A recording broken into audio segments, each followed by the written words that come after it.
So yo, what's up mga kaboards, and welcome back ulit sa aking channel. So for today's video mga kaboards, ay share ko lang sa inyo yung larong chess na kung saan napadaan ako doon sa Farmers Plaza at may nakita akong naglalaro ng chess doon. At yung gamit nilang mga pieces ay malalaki, mga mini life size na pawn, rook, bishops, mga ganon mga kaboards. So natuwa ako, kaya yun, napatambay ako at napavideo.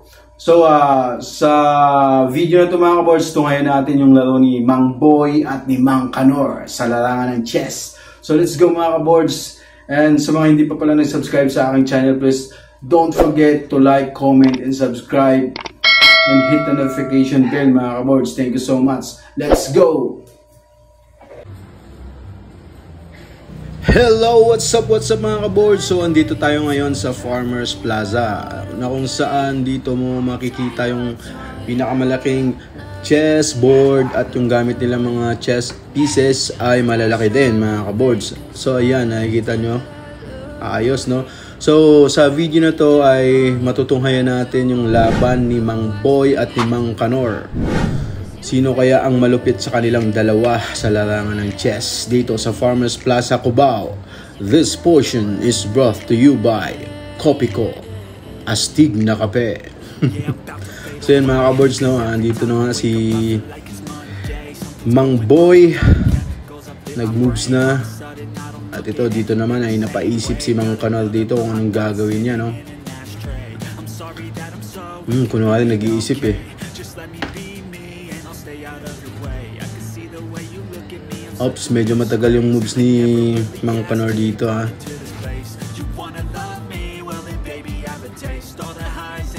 So yung mga ka-boards, mag-i-enjoy lang tayo sa video to.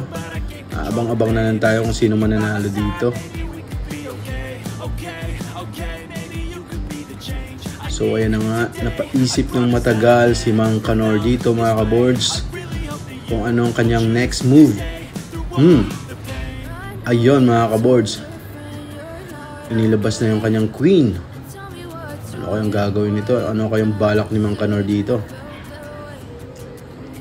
Ito naman si Mang Boy, yon. Check yung queen gamit yung bishop.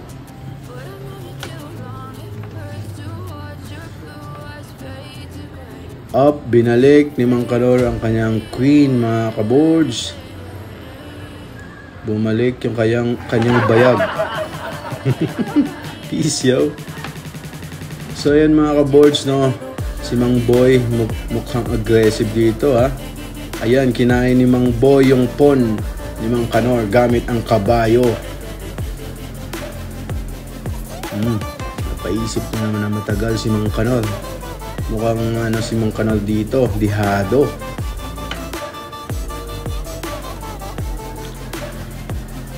Napakamot pa nga. Ayun, nilampasan lang yung kabayo kasi nga hindi ko alam kung ano yung moves dito ni Mang Kanor. So ayan, nilampasan niya yung kabayo at minove forward ni Mang Kanor yung pawn.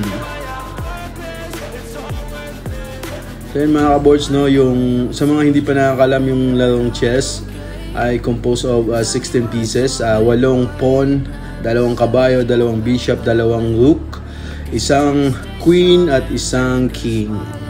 Ayan.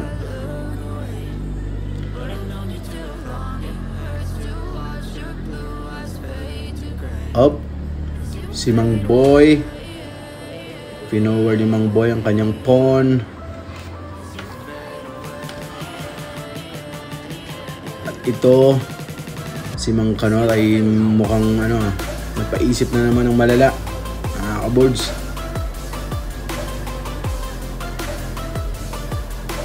Ayun na nga, kinain yung pawn. Kinain din ni Mang Boy yung pawn.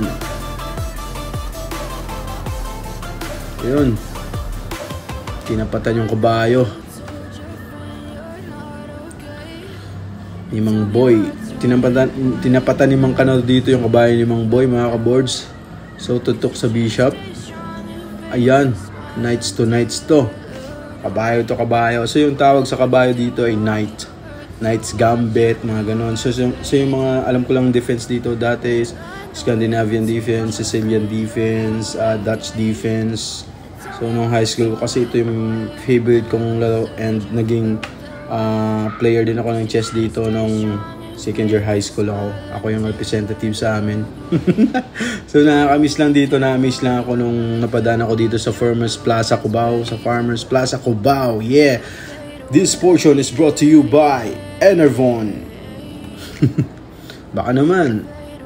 So ayan, si Mang Boy na naman ang mag-moves dito. Si Mang Boy, up, binalik ni Mang Boy yung kanyang bishop dito. Cover ng kabayo. Minove ni Mang Kanor. Same sila ng style ha. Sinuporta ni Mang Kanor yung kanyang kabayo gamit ang bishop, mga kaboards.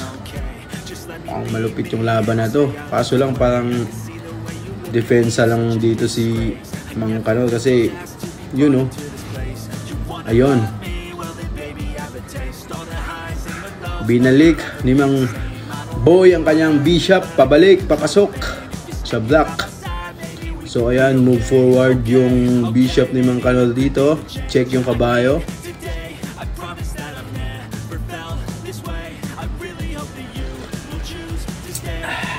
Ang sarap mag voice over habang nagkakape, mga kaboards. This portion is brought to you by Kopi Ko again. Astig na kape. So yung voice over na to impromptu to, walang cuts and then tuloy-tuloy lang. So ayan na nga, dito nga si Mang Boy. Finorward niya na ang kanyang pawn. Check yung kabayo din. Solid yung moves. Yun, kinain yung kabayo.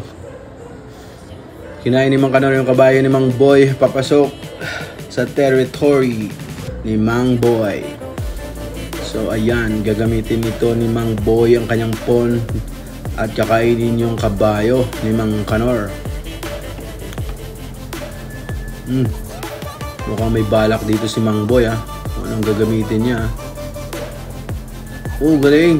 Hindi na kinain yung kabayo, hinayaan niya na lang. So kinain niya muna yung pawn. Check yung dalawa. Check yung bishop tsaka yung kabayo. Nakatutok sa pawn ni Mang Boy. Ano kaya ang gagawin ni Mang Kanor dito, mga idol?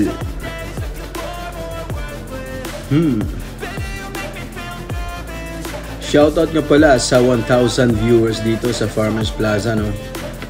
So alam ko nag-i-enjoy tayo dito at nakaka-amaze na pagmasdan sa mga may hilig mag-chess dyan, maglaro ng chess. So pwede kayong dumayo dito sa Farmers Plaza near food court sa baba. Ayun, kinain na nga ni Mang Boy ang kabayo ni Mang Kanor gamit ang pawn. So ayan, napaatas si Mang Kanor dito. Yung bishop niya, binalik niya sa black.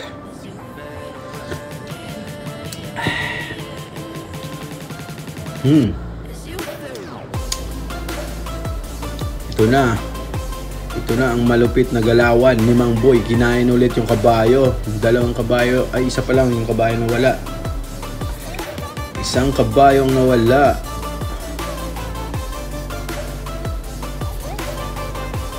Yeah, ano kayang gagawin dito ni Mang Kanor, mga idol, mga boards, no? Pagmasdan niyo mabuti ang kanyang moves. Ang moves ni Mang Boy. Napakagaling nito. So yung gamit ata ni Mang Boy dito ay Shih Tzu defense, Shih Tzu offense, or Jiu-Jitsu.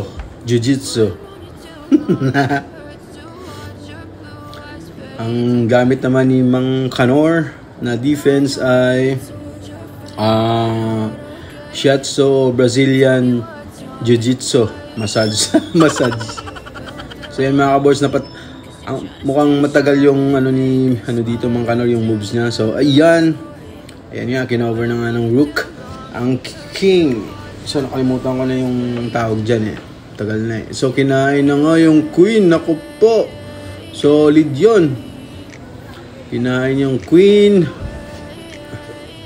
Aha. Sinacrifice na ni Mang Kanor ang kanyang queen dahil mamamati siya dyan. at checkmate siya. So ayan, forward yung pawn, check yung bishop, hindi na alam kung saan pupunta. So yung bishop natutukan ng pawn, tapos yung pawn may support na pawn din, so walang gagalawin si Mang Kanor dito. So ayan, tinutok na nga dito ni Mang Kanor yung rook sa pawn, and then may nakasupport na ditong rook sa dulo. Si Mang Boy, yan, safe na safe yung pawn, diretso. Ayun na nga, yung bishop tutok sa dulo sa white na pawn. Baka may balak dito si Mang Boy, papasukin na talaga to ang territory ni Mang Kanor. So ayan, may dumating pang tatlong audience at medyo siguro ay namangha sila at nag-enjoy din sila dito sa larong chess. So ayan, forward yung bishop, kinover ng pawn ni Mang Boy.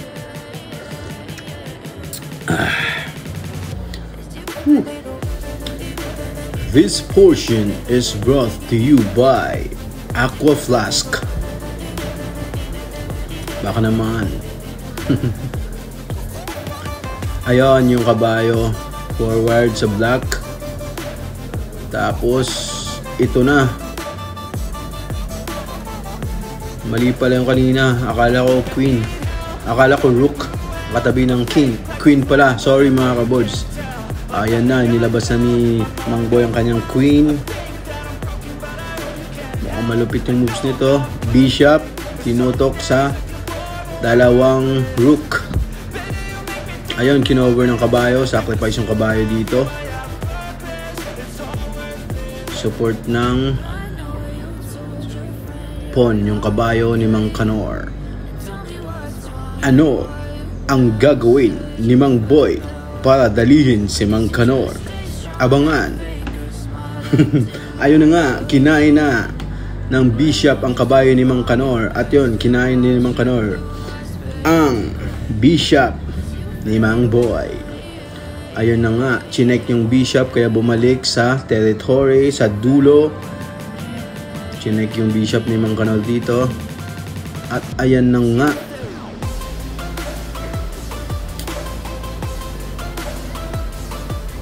ayan na nga. Yun. May balak si Mang Kanor dito. Forward yung pawn.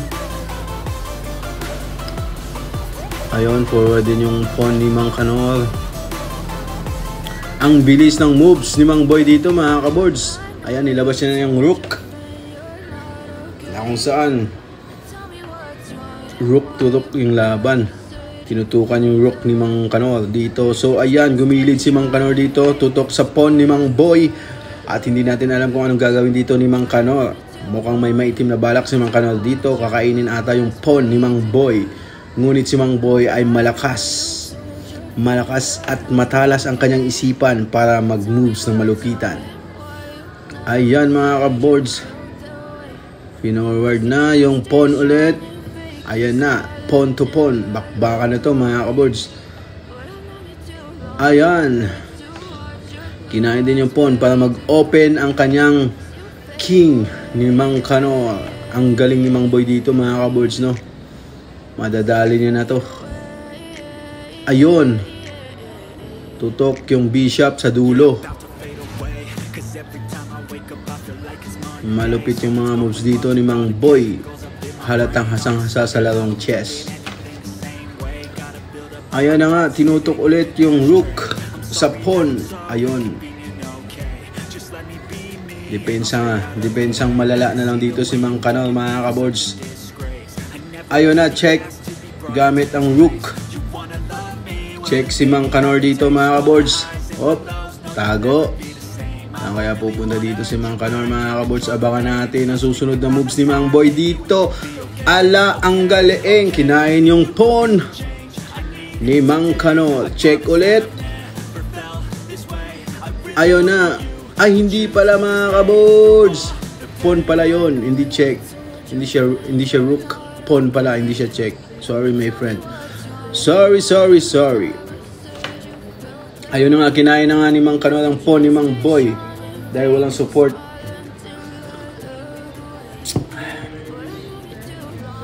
Ano kaya ang next move dito ni Mang Boy?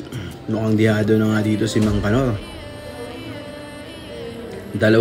Tatlong pawn na ata yung naka-forward, oh. Ayun na nga, finorward yung pawn ulit. Tutok sa rook. Oh my goodness. Konting kembot na lang, madadali na si Mang Kanor dito. Ang galing ni Mang Boy dito, mga kaboards. So abangan natin kung sino mananalo dito. Mukhang mananalo nga dito si Mang Boy. Dahil kalat-kalat na ang mga gamit ni Mang Kanor. Yung rook niya sa dulo, wala namang support. Ayun na nga, pinaatas ni Mang Kanor ang kanyang queen, ay ang kanyang king. Kinain ng pawn ang rook ni Mang Kanor. Walang magawa si Mang Kanor dito kundi magdepensa na lang magdepensa. Iyon, pinorward na. Pinorward na yung rook. Rook pala yon, check. Yan. Ayun na nga, check yung queen. Check yung king. Ayun, kinain ng rook yung pawn. Pasensya na mga boss, medyo malayo kaya hindi masyado maaninag kung ano yung gamit nila. Pero nakikita ko naman yung iba. Ayun na nga, kinain na ni Mang Kanor yung pawn ni Mang Boy. Pero delikado dito si Mang Kanor kasi naka-forward na yung dalawang rook offense. Ang galing. Hindi na makalabas yung queen, yung king pala, sorry, hindi na makalabas ang king ni Mang Kanor. Wala na. Ayun, atas yung king, forward yung bishop, check. Nako, mukhang wala na nga. Ayun na nga mga kaboys, talo na nga dito si Mang Kanor at congrats kay Mang Boy. So thank you so much sa panonood ninyo mga kaboys. Sa mga hindi pa nag-subscribe, please don't forget to subscribe and hit the notification bell para updated po kayo sa latest na video na gagawin ko. So andito tayo ngayon sa Farmers Plaza. Yeah, have a nice day everyone and enjoy.